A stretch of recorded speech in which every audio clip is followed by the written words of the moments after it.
शुरुआत करते हैं सैयद वंश की। तो सैयद वंश को देखते हैं। सैयद वंश में सबसे पहले देखते हैं कि सैयद वंश की जो स्थापना की जाती है कब से की जाती है। स्थापना 1414 से लेकर के 1451 तक की जाती है और सबसे कम समय के लिए सैयद वंश रहता है और सैयद सबसे अधिक समय के लिए तुगलक वंश रहता है जो करीबन 80 वर्ष के लिए रहा था। इसमें आगे बढ़ते हैं, देखते हैं। आगे बढ़ने के बाद में इसमें देखते हैं इसका संस्थापक देखा जाता है। सबसे पहले खिज्र खां था। खिज्र खां ने अपने को तैमूर के लड़के शाहरुख का प्रतिनिधि बताया था, साथ ही उसे नियत कर भेजता था। मतलब पहले जो भी राजा होते थे जिसके अधीन रहते थे उसे कर देते थे।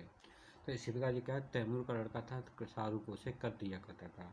इसने सुल्तान की उपाधि धारण नहीं की थी, अपने आप को रैयत ए आला उपाधि से संतुष्ट रखा था।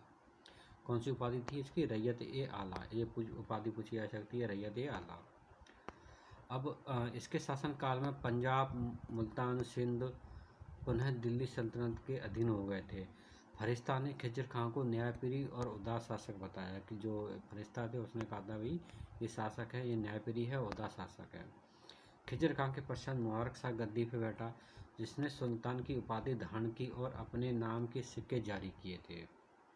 इसने सुल्तान की उपाधि धारण की, जो मुबारक शाह था इसने, और इस प्रकार विदेशी स्वामित्व का भी अंत किया था। मुबारक शाह के समय में ही पहली बार दिल्ली सल्तनत में 2 महत्वपूर्ण हिंदू अमीरों का उल्लेख मिलता है। कौन हिंदू अमीर देखते हैं, इनके नाम नहीं दे रखे लेकिन आगे देखते हैं।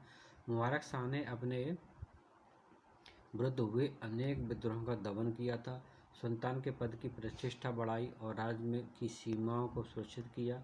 इस प्रकार मुबारक शाह योग्यतम और सैयद वंश का शासक हुआ था।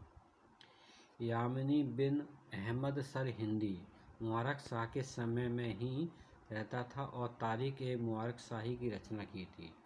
मतलब मुबारक शाह के समय में यामिनी बिन सर हिंदी नामक एक व्यक्ति रहता था जिसने तारीख ए मुबारक शाही की रचना की थी। मुबारक शाह की हत्या फरवरी 1434 में उसी के वजीर सरवर उल मुल्क के द्वारा कर दी गई थी, जिस समय वह अपने द्वारा निर्मित नए नगर जो मुबारकबाद था उसका निरीक्षण कर रहा था। उस समय मुबारक शाह के पश्चात मुहम्मद शाह गद्दी पर बैठा।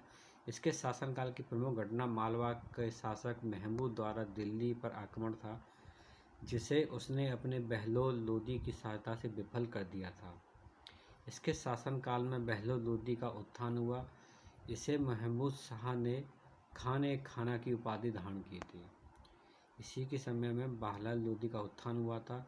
इसे महमूद शाह ने खाने खा की उपाधि प्रदान की थी बहलोल लोदी को।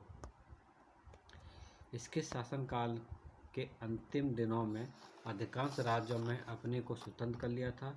इसकी मृत्यु के साथ ही सैयद वंश का पतन अग्रसर हो गया था। जैसे ही जो व्यक्ति था मुहम्मद शाह, जैसे उसका मृत्यु हुई थी तो उसके जो सैयद वंश था वो पतन होने स्टार्ट हो गया था।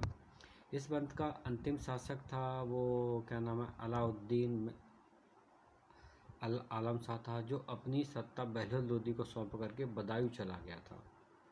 पूछा जाता है कि भाई अपनी जो सत्ता थी किसी ने कहते हैं बहलोल लोदी को सौंपी थी, उसका नाम था अलाउद्दीन क्या नाम आलम शाह ने। और इस प्रकार ये वंश का 37 वर्ष तक इस वंश का बाद समाप्त हो जाता है। इस वंश में देखो 3-4 शासक रहे। क्या नाम है, खिज्र खां रहा था। तो खिज्र खां ने अपने को कोई उपाधि धारण नहीं की थी। इसने रैयत आला की उपाधि धारण की थी जो 12 से 14 से लेकर के 21 तक था। मुबारक शाह आया था, इसके समय इसने सुल्तान की उपाधि धारण की थी, लेकिन इसके समय में एक यामिनी बिन सैयद अहमद नाम से व्यक्ति रहता है जो अब उसने एक तारीख यामिनी अहमद लिखी, तारीख मुबारक शाही लिखी थी। फिर उसके बाद मोहम्मद शाह बैठा थोड़ी समय के लिए। फिर उसके बाद अंतिम शासक था अलाउद्दीन आलम शाह। तो ये वो कहते हैं अपना शासन छोड़ के ही तो चला जाता है और शासन अपना बहलोल लोदी को दे देता है। इसके बाद ये शासन ख़त्म हो जाता है यहाँ पे और 1351 में से ख़त्म हो जाता है। यहाँ 50 लिखी है। तो ये बहुत छोटा शासक है और इसके बारे में कमी क्वेश्चन आते हैं और यहाँ पर इसका समय पूछा जाता है।